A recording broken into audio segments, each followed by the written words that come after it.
Happy Monday, everybody. Welcome to the first episode of It's Paid Live.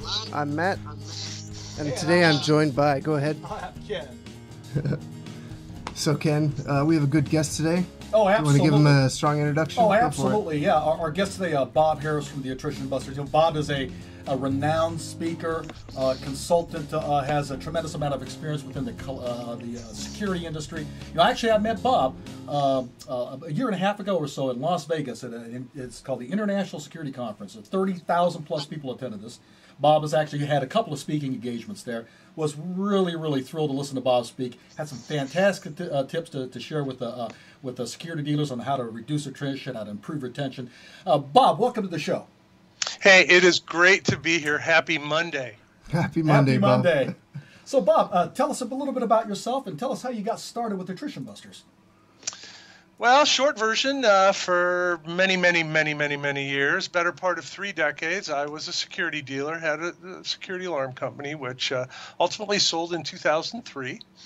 Went to work for another guy and actually was pretty well entrenched in the associations, Central Station Alarm Association, at the time the National Burglar and Fire Alarm Association, now the ESA. So I knew a lot of people. And I had, over the course of time, developed a pretty good reputation at being able to save and prevent customer cancellations. So I got this little nickname from some of the CSAA people called Bob the Attrition Buster.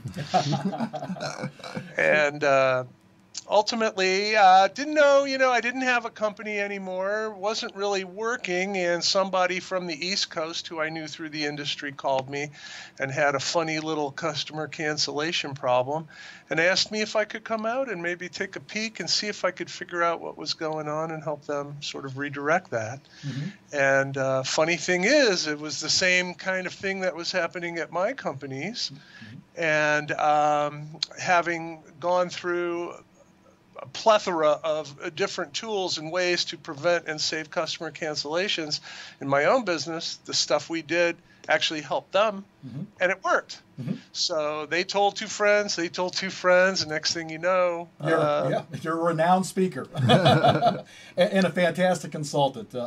Hey, I remember at that conference, at the speaking engagement you gave, you actually talked about acquisition versus retention costs. And what an eye-opener it was that I saw.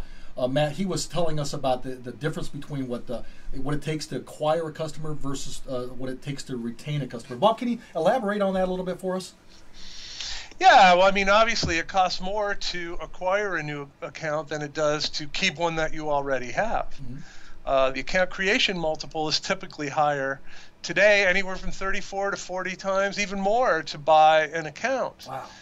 And, well, sure. I mean, that's, what accounts are selling for these days. Good ones anyway. Uh-huh. Well, if you've already got one and you can really stir the pot with your team and educate them on ways to keep that customer, and even better, more so than just keep them, add additional services, value-added services to them and create more recurring profit. I don't like the word recurring revenue as much as recurring profit, because sure. Mm-hmm. Revenue is revenue, profit is profit. Yes. And so when you can do that effectively and stimulate your team to really get in the game and bring it, you can typically create a new account with an existing account. Mm-hmm. It's a heck of a lot cheaper to keep them than it is to buy new ones. Yeah, and it's interesting you kind of talk about that, because what we really look at is extending that customer's lifetime value. How valuable is that customer? Not from here from point A to point B, but from point A all the way to point Z. If you could keep that customer, not only are you going to reduce acquisition costs even further, but actually you'll be able to extend the value of that customer even longer, meaning that you're going to make more profit. Correct? Big time. And frankly, and it starts at the beginning. I mean, those who really know how to sell value and who don't sell low price, mm-hmm. they can create a new account anywhere from 0 to 30 times the multiple. 0, I mean, really, in some cases, if you already have the customer. So it's not about price, it's about money well spent and understanding the margins, keeping your eye on the margins, and having a good long-term relationship where that is just month after month and year after year creating recurring profit. Yeah, and I totally agree with you. Everybody tends to focus on price so much, but in reality, where they focus is on the value. What kind of value are you bringing to your customer, correct? Huge. And today, probably, and I've been in the business since the 1970s when I first started. This is maybe the most exciting time I can ever remember to be in this business. We have even the small mom and pop, the smallest of the small, a one-man show can provide the same services as a huge national provider today.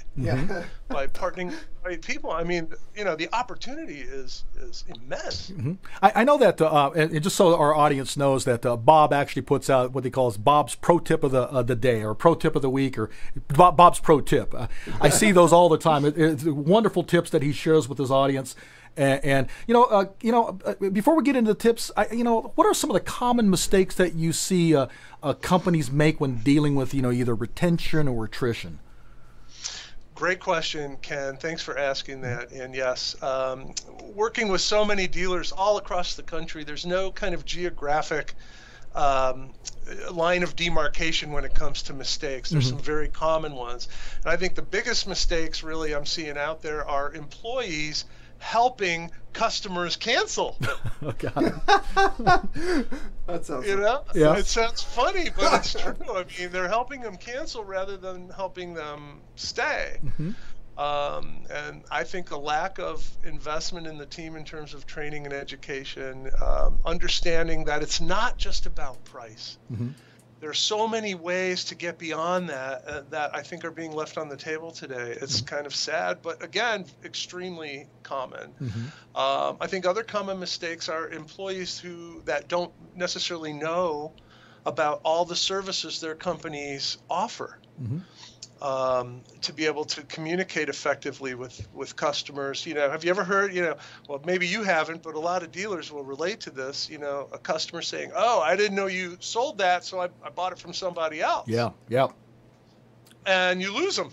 Yep, absolutely right. You bring up a good point. I'm sorry to cut you off, Bob. You bring up a good point when you're talking about when a customer calls to cancel. They're not necessarily canceling because they're dissatisfied, but so much that, hey, we weren't aware that you carry this information. We weren't aware that you actually had additional value-added services that you can provide to me. So just because a customer calls says they want to cancel is kind of the first indicator. My belief is that, hey, what is it that you're looking for? What can we do to keep you on as a customer? Any suggestions on other things that the companies can do to ask questions, to do what they can to retain that customer? I think it starts right from the beginning. A lot of times customers never even hear from the sales rep again after the contract signed. There's no communication. There's no relationship. There are so many ways to stay in touch. I'll give you one right now that is missing. So common, and that is some degree of gratitude to the customer. They get their bill every month. Some of them pay it. When they don't, they call you guys. But when was the last time, Ken, you or Matt got a call from somebody you do business with for nothing other than to just say, hey, I just want to let you know that I'm looking at your account, and I am so grateful for the trust you placed in me to provide your service. That's a good point. That's a really good point. There's no continuity, and there's very little relationship. Yeah. And frankly, I think some of the owners, it starts from the top down, but some of the owners are just not embracing the changes that are going on today in the industry, and with leaving tens of thousands, hundreds of thousands of dollars on the table, both in added value services and in customer retention. And it's sad because it's the small local provider that has the greatest opportunity, I think, of anybody to grow right now. I totally agree with you. I've seen that, and not only grow, but they actually are already in direct contact with their customer. I mean, if they were competing against with a large organization, they're already going to have that relationship established with their customer, and you kind of lead into this whole thing about customer loyalty and what can you do about retaining that loyalty from the customer. And you really hit the nail on the head with gratitude, Matt. I mean, we talked about gratitude. Yeah, quite it's often. interesting that gratitude came up. It's such a, you're right, it's missing in the business world right now. There's a lot of people that don't understand that they wouldn't even be in business. They need to say thank you. There's a kind of a detachment that I think has developed over the years because, well, I don't know exactly why, but I'm glad that you're talking about gratitude. It's something that we talk about a lot actually here at ItsPayd. So. Well, it's because we talked about, there's this high tech versus high touch. And high tech really is designed to kind of help automate the process and to be able to do a lot of manual tasks to catch up. But that high touch aspect of it is extremely important because I think oftentimes what's replaced is that you could take high tech things and replace it with a human touch. Yeah, exactly. So we were talking about this where automation is a really helpful tool, but it's kind of separating us, right? And there's like this disconnect because you're just talking to robots all the time now. Whereas I think we could start to create tools, which is probably part of the philosophy behind ItsPayd, that will let us bridge the gap there and have a tool that brings like people together in a way and has gratitude built into it. Yeah, So, and I think what Bob, go ahead, Bob. I'm sorry, I don't mean to interrupt you, but it's interesting that you said that because today, you have a different demographic of people, the Gen X, Gen Y, millennials. These folks have a different mentality than the baby boomers or the people totally that different. Some of us have grown up in that sort of, arena. And so what happens is that sometimes folks have taken the opinion, it's the worst mistake you can make is this is how we've always done it. And what happens is you cut out 30, 60, 70, 80% of your opportunity by doing that. So relationships are a big deal, but it's how clever and how sort of engaging you are. Listen, in the security industry, just for one example, I mean, obviously I work in a multitude of industries, but let's just take security for a minute. Yeah. Everybody's selling the same products and the same services. Yeah. They're all competing against each other. So what's happened is it's gone to a low price sort of demarcation point. That's why you should buy it from me because I'm cheaper than everybody else. When in fact, it's about how to stand apart from everybody. Yeah, exactly. That gets you stuck in their head. Yeah, that's funny. You're right. It's the second place winner in our economy that typically takes the first place in the economy because they, you cut wood and you sell it to people because they want to build houses, but then someone else starts cutting the same or a little bit worse wood and they undercut you and the people don't care. They want to save the money. And it's kind of unfortunate because we've lost this community where like you help your neighbor, right? Like our neighbors used to be the people who ran the stores that we went and bought stuff at. And now they just work at those stores because of Walmart. I use so many analogies about that in some of my sessions, real life stuff that people can relate with because it's true. And it is true. But at the same time, in terms of what we do as far as service providers, we're selling T-shirts. You get it? So you can go buy the same exact T-shirt here for one price and here for less. Most people are going to buy it for at less. a place that's less. Yeah, it doesn't matter if it's Walmart or if it's a mom and pop shop. They won't even take that into consideration. Which that's what I'm saying. That's what I mean. Like the mom and pop shop is your neighbor. You won't give them 10 cents more. It's your neighbor. Right. Well, but the difference is the big significant difference is that we don't sell T-shirts. It's nothing. It might be the same control panel or the same motion detector or the same kind of maybe interactive services, but it's much deeper than that. It's not the product. It's the people and how we relate to our customers. What makes you stand out and get stuck in your customer's head where they can't shake you out? And if somebody comes along with something cheaper, they're good. Hey, we'll pass. We're good right where we're at. That's what makes the difference. And the little guy today, the regional player today, the mid-size, the regionals, they can compete with anybody. And unfortunately, I think one of the most common mistakes I'm seeing out there is that they're just not. They're not. Yeah. Well, I can tell you that my alarm dealer that I work with, stays in contact with me. Yes, their price is a little higher than everyone else, but I'll tell you, I'll pay a little bit more because I get great service from them. If I call them, if I need something, they're on it right away. They always follow up with me to make sure that I'm taken care of. So, and again, regional dealer that works here in Southern California. I love to work with them. Anytime I have a problem or a concern, I just give them a call and they're on it right away. So they're very friendly, and more importantly, I'm looking at it not from the dollars and cents of it. I really look at it from the value of things. And I think that as time goes on, oftentimes these service-related industries really lose focus on the fact that they're providing a value to the customer. It's not the price; it's the value, and that really for the customer is what is the perceived value that they get. And once they understand what the perceived value is, it could be 1.5 times more than the lowest price competitor out there. Absolutely. Because you're offering 3 times more value. Maybe true. And at the same token, I mean, I think what I've seen going on out there at the end of the day is, regardless of a few dollars and cents, it's typically about the same price, roughly $1 a day. $1 a day. People are spending more than that added up over a month just to go buy Starbucks once a week. Coffee. Exactly.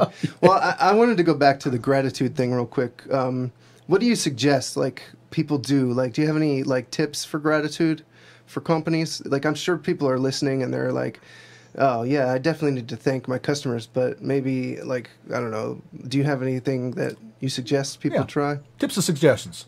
Yeah, absolutely. Well, first and foremost, I think that it's really important when you make any contact, even if it's a complaint, you embrace that. And so at the end of the day, I think it comes down to having employees that are engaged and educated on ways to communicate effectively with customers, not just to be robots or have that, call center mentality, I call it, we really do apologize. These are real people, and get involved with it. If you have a big customer base, there's nothing to stop. Just one tip, if maybe you have 5, let's say you have 5 or 10 employees in the office, everybody's got, 5 or 10 minutes a day of downtime. You can certainly make 5 or 10 minutes. I see it all the time at the coffee machine, at the water cooler, people talking at cubicles. Take those 5 minutes and have everybody make, in the course of a day, 5 2-minute phone calls. Take your customer list out, 5 2-minute phone calls per employee per day. And all you say is, I want to introduce myself to you. My name is Bob. I'm with, blah, blah, blah company. And I just wanted to let you know I am really grateful for the trust you put in me. And I take it personally, and I want to introduce myself. Here's a name and a number at this company. If there's anything I can do for you, call me. I may not have the right answer based on what the issue is, but I know who does. And I want to do that. You can leave that on a voicemail. You can even text that or email it. It's better if you speak it. Personal touch, yeah. Yeah, absolutely. The other thing I think is really important is emails and texting type things. You have to be very, very careful because not all the time what you write is how they read it. Yeah. Oh, yeah. Yeah, this is something we've been talking about. Yep. Lost in translation, as we call it. Words are one of the worst things for trying to communicate. So communication is really important, even with the millennials and the Gen. Well, that's one of the interesting things. That's why I think emojis are becoming so popular. And those can be seen as condescending. And they well, I guess that depends on who you're talking to. Yeah. You got to know your audience. Imagine.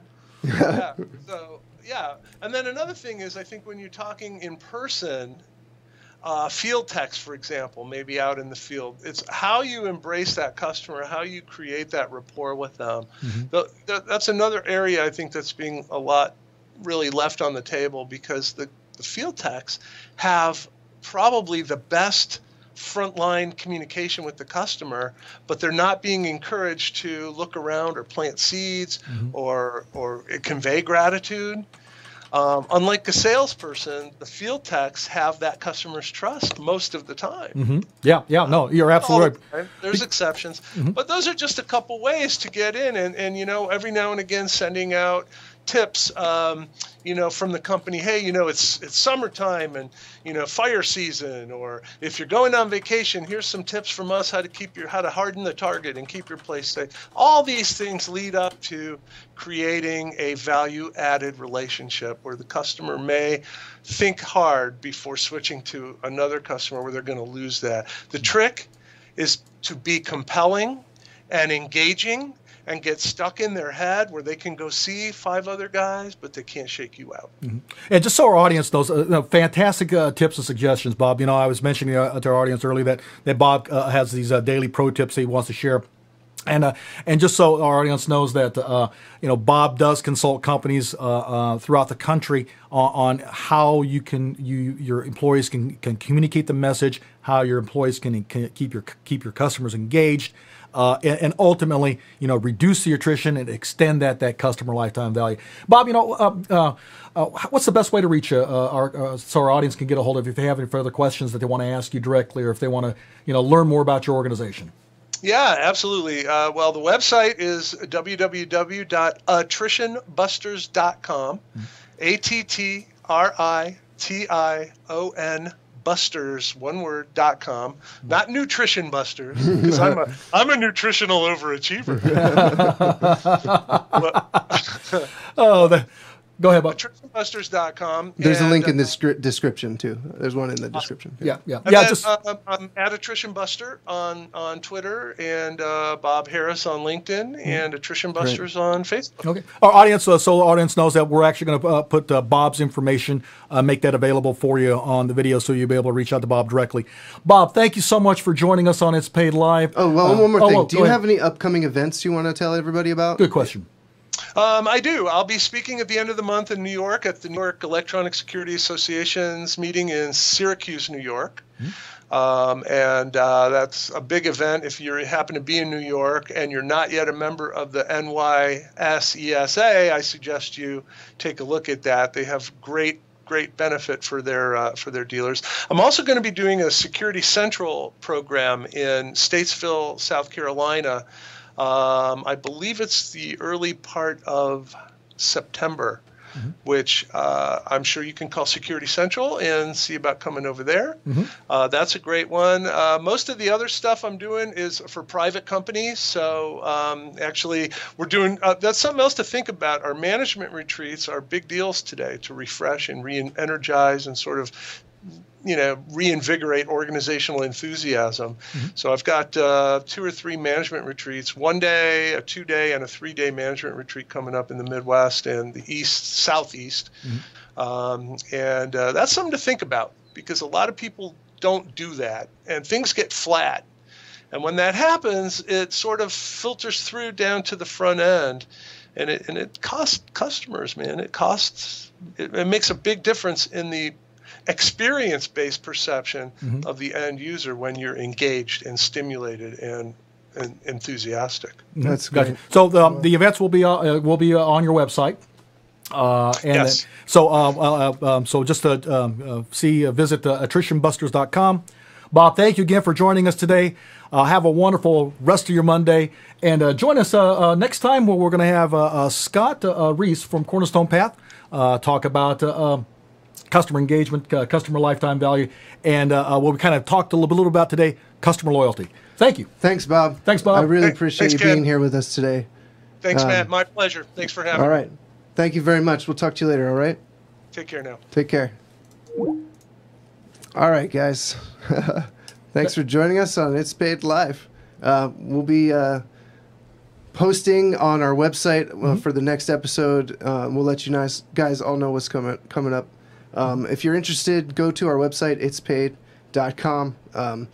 You can also try our brand new ROI calculator if you're interested in seeing how the ItsPayd software can help you. So yeah, ItsPayd, ITSPAYD. Oftentimes it's spelled with an I instead links of a Y. In the description. Links in the description. So, Okay. Thank you, our audience, for joining us. And again, join us next time. Scott Reese from Cornerstone Path, talking about customer loyalty. Cool. All right. See you guys next time.